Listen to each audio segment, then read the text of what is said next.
Hello everyone, rhythms of rhyme के unfilter talk में आज हम बात करेंगे 2025 की फिल्म छावा के बारे में। लक्ष्मण उटेकर की छावा हिस्टोरिकल ग्रैंडियर और सिनेमैटिक एम्बिशन के साथ बनी है, जिसका उद्देश्य छत्रपति संभाजी महाराज की विरासत को जीवंत बनाना है।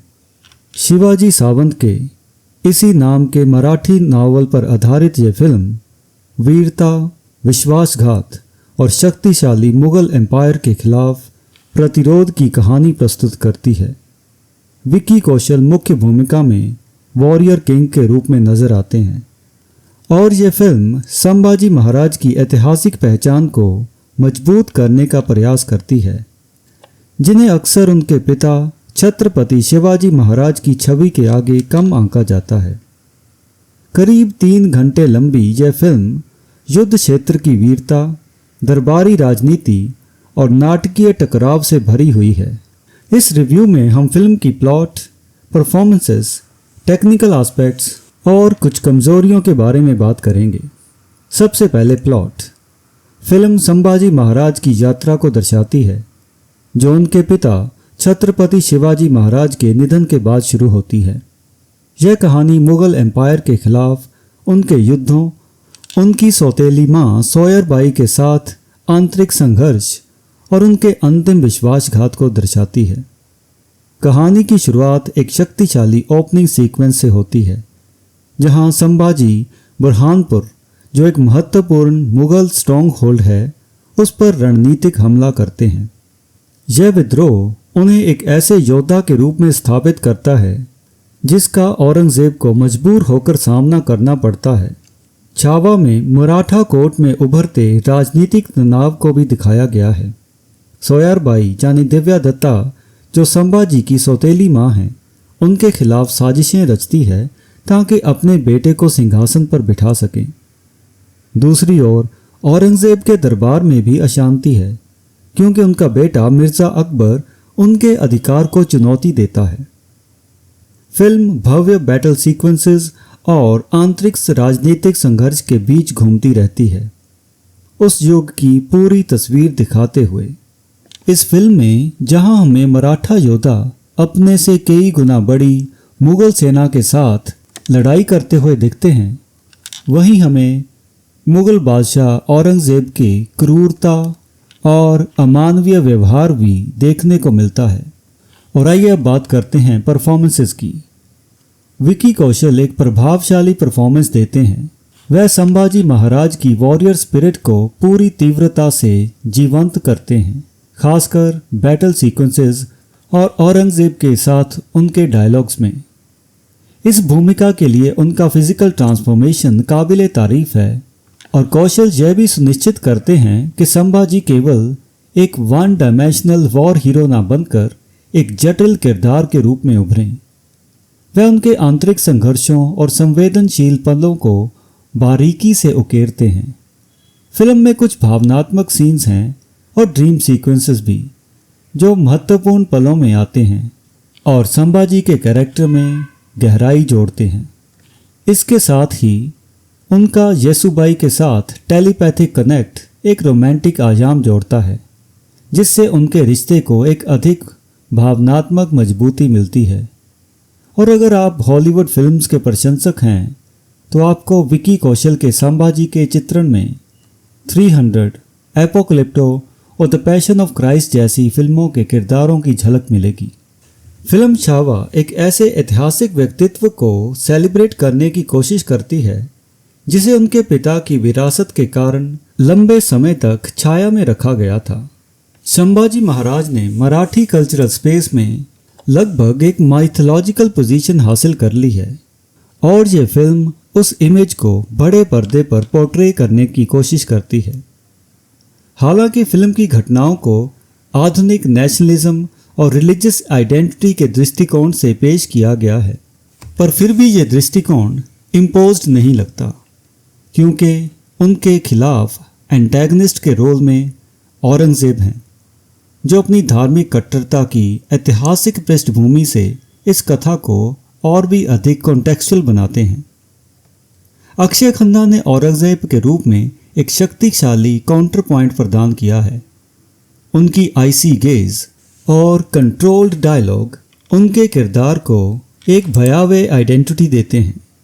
भारी प्रोस्थेटिक्स के बावजूद वह अपने किरदार में गहराई लाने में सफल रहते हैं, विशेष रूप में उन सीन्स में जहां वह हिंदुस्तान पर अपनी कमज़ोर होती पकड़ पर विचार करते हैं, और ये सीन्स फिल्म के सबसे प्रभावशाली सीन्स बन जाते हैं।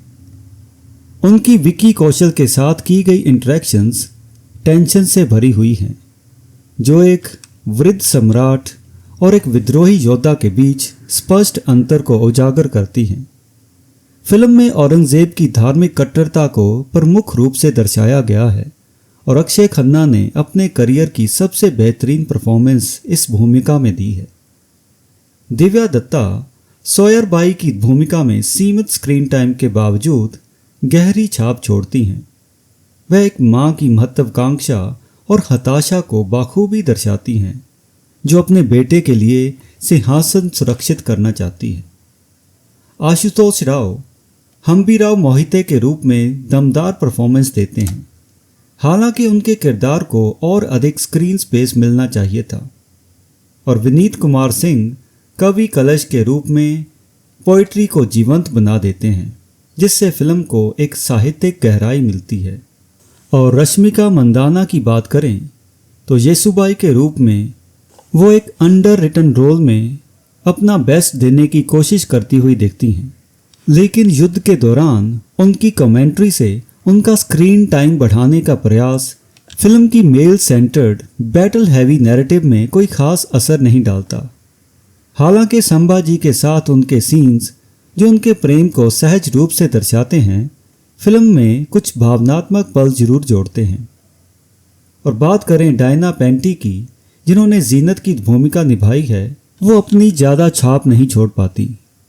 उनके कुछ क्रूर निर्णय औरंगजेब के किरदार की ग्रूसमनेस को कम कर देते हैं और कई जगह पर उनके डायलॉग्स को बेहतर बिल्डअप नहीं मिलता। और फाइनली एक और कैरेक्टर मिर्ज़ा अकबर, जिसे नील भूपलान ने निभाया है, उनका अभिनय भी इतना प्रभावशाली नहीं बन पाता क्योंकि उनका किरदार एक कमज़ोर तरीके से लिखा गया है। और इसके साथ ही बहुत सारे ऐतिहासिक पात्र इस संघर्ष में शामिल थे, लेकिन फिल्म हमें उनके नाम तक नहीं बताती। यही कमी इसे कैरेक्टराइजेशन के मामले में ट्रॉय जैसी मास्टरपीस बनने के करीब पहुंचने से भी दूर रखती है। खासकर औरंगजेब के आसपास रहने वाले कैरेक्टर्स कुछ गिने चुने डायलॉग्स या अपने फेशियल एक्सप्रेशंस ही दे पाते हैं। हमें उनका औरंगजेब के इतने पास होने का कारण और उनकी बैकग्राउंड के बारे में कुछ भी पता नहीं चलता। और आइए अब बात करते हैं फिल्म के टेक्निकल एस्पेक्ट्स की। विजुअल एस्पेक्ट से शावा उच्च प्रोडक्शन वैल्यूज़ का प्रदर्शन करती है, जिसमें प्रभावशाली सेट डिज़ाइन और शानदार एक्शन कोरियोग्राफी शामिल है। हालांकि सेट का स्केल अपेक्षाकृत छोटा लगता है और स्क्रीन पर अक्सर सैनिकों की भीड़ भरी रहती है, लेकिन विभिन्न स्थानों पर मराठा सोल्जर और मुगल आर्मी के बीच हुई लड़ाइयों को फिल्म में अलग अलग तरीके से एक्शन सीक्वेंसेस के रूप में प्रस्तुत किया गया है। इससे दर्शकों को गुरिल्ला वॉरफेयर के विभिन्न रूपों को देखने का अवसर मिलता है। सिनेमैटोग्राफर सौरभ गोस्वामी ने मराठा एम्पायर की भव्यता को खूबसूरती से कैद किया है। हालांकि film slow motion battle sequences पर अत्यधिक निर्भर करती है, जो दर्शकों में इमोशनल रिस्पॉन्स जगाने के लिए इस्तेमाल किए गए हैं, और क्लाइमेक्स तक पहुंचते पहुंचते इनका ओवर यूज होता हुआ दिखता है। ए.आर. रहमान का म्यूजिक भले ही महत्वाकांक्षी है, लेकिन यह फिल्म की ऐतिहासिक पृष्ठभूमि के साथ पूरी तरीके से घुल नहीं पाता। युद्ध का गान आए रे तूफान अपने संदर्भ में प्रभावी है, लेकिन बाकी गाने इतने कंटेम्प्ररी फील होते हैं कि वो अपने हिस्टोरिकल कॉन्टेक्स्ट से जुड़ते हुए नज़र नहीं आते। इसके अलावा फिल्म की पेसिंग भी असंतुलित लगती है। पहला भाग कई रेपिटेटिव बैटल सीक्वेंसेस के कारण धीमा लगता है, जबकि दूसरा भाग केवल क्लाइमैक्स के करीब आकर गति पकड़ता है। निर्देशक विकी कौशल की ड्रामेटिक एंट्री को भव्य बनाने के लिए इतने उत्साहित थे कि शुरुआत में हमें पहले एक युद्ध सीन देखने को मिलता है और फिर संभाजी अपने सैनिकों में साहस भरते नजर आते हैं। इसी तरह क्लाइमैक्स के करीब भी एक ऐसी ही मोटिवेशनल स्पीच देखने को मिलती है जिससे यह दोहराव जैसा महसूस होता है। विशेष रूप से पहली स्पीच फिल्म के नैरेटिव स्ट्रक्चर में कोई आवश्यक इम्पैक्ट नहीं जोड़ती। तो फाइनली हम कह सकते हैं कि छावा एक विजुअली ग्रैंड लेकिन नैरेटिवली अनइवन पीरियड ड्रामा है। यह फिल्म विक्की कौशल और अक्षय खन्ना की शानदार परफॉर्मेंसेस के दम पर चमकती है और अपनी कमियों के बावजूद इन दोनों किरदारों को समझने के लिए यह फिल्म एक अच्छा मौका प्रदान करती है। पर इसके साथ ही आपको इस फिल्म में बहुत ही ज़्यादा ग्रूसम वायलेंस और ब्लडशेड देखने को मिलेगा, इसलिए यह फिल्म कैजुअल व्यूअर्स के लिए थोड़ी सी हैवी हो सकती है। और इसके साथ ही आज का अनफिल्टर टॉक हम यहीं ख़त्म करते हैं। अगर आपको फिल्म का ये एनालिसिस पसंद आया हो तो रिदम्स ऑफ राइम को लाइक और सब्सक्राइब करना ना भूलें और इस चैनल को अपने दोस्तों के साथ भी शेयर करें ताकि नई पुरानी फिल्मों के ऊपर वो हमारे बाकी के अनफिल्टर टॉक्स भी देख सकें। And until next time, good bye and thank you.